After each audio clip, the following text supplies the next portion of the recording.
الحمدللہ وکفا وسلام علی عبادہ الذین اصطفیٰ اما بعد فاعوذ باللہ من الشیطان الرجیم بسم اللہ الرحمن الرحیم 10 محرم الحرام کو 4 نفل جو شخص بھی اس طرح پڑھ لے گا اللہ کریم اس کے فیوز و برکات سے مستفید کرے گا۔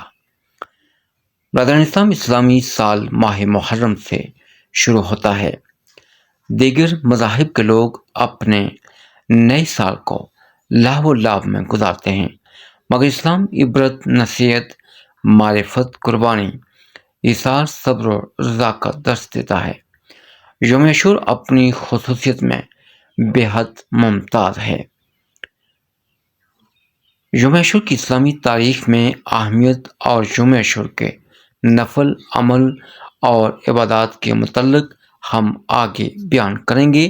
اللہ کریم نے اس دن زمین و آسمان پیدا کیے، اسی دن تمام انبیاء کرام پر کرم فرمایا، دشمنوں سے بچایا۔ یوم عاشور 10 محرم کا دن برکتوں اور نعمتوں سے بھرپور ہے۔ اللہ تعالیٰ نے اس کی بہت سی فضیلتیں عطا کی ہیں۔ وجہ یہ ہے کہ اس دن حضرت آدم علیہ السلام کی توبہ قبول فرمائی، حضرت یونس علیہ السلام کی قوم کو ان کی غلطی کی معافی دی گئی تھی، حضرت نوح علیہ السلام کی کشتی طوفان سے بچ کر اونچے پہاڑ پر پہنچ گئی تھی، حضرت موسیٰ علیہ السلام اور ان کی قوم کو فرعون کے ظلم سے نجات ملی اور فرعون اور اس کے ساتھی دریائے نیل میں ڈوب گئے۔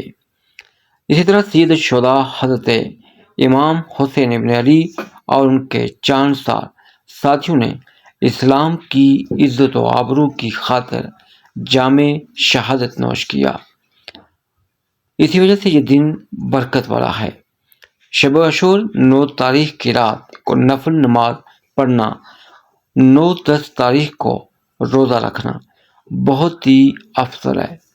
عاشورہ کے دن سورج طلوع ہونے سے لے کر دوپہر 12 بجے تک نفل نماز پڑھنا بہت زیادہ مقبول ہے اور زیادہ ثواب حاصل ہوتا ہے۔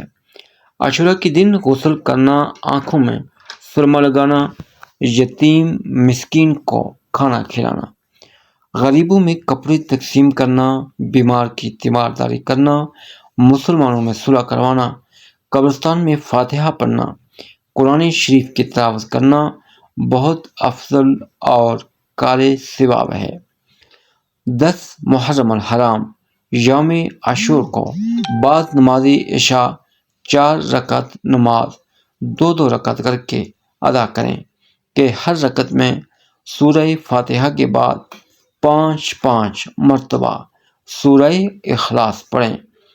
جو شخص 10 محرم الحرام کے دن یہ وظیفہ کر لے گا، اللہ تعالیٰ اس کے تمام اگلے پچھلے گناہ معاف فرما دیں گے، گناہ چاہے ریت کے ذروں کے برابر کیوں نہ ہوں۔ سبحان اللہ۔ اللہم صلی علی محمد و علی آل محمد۔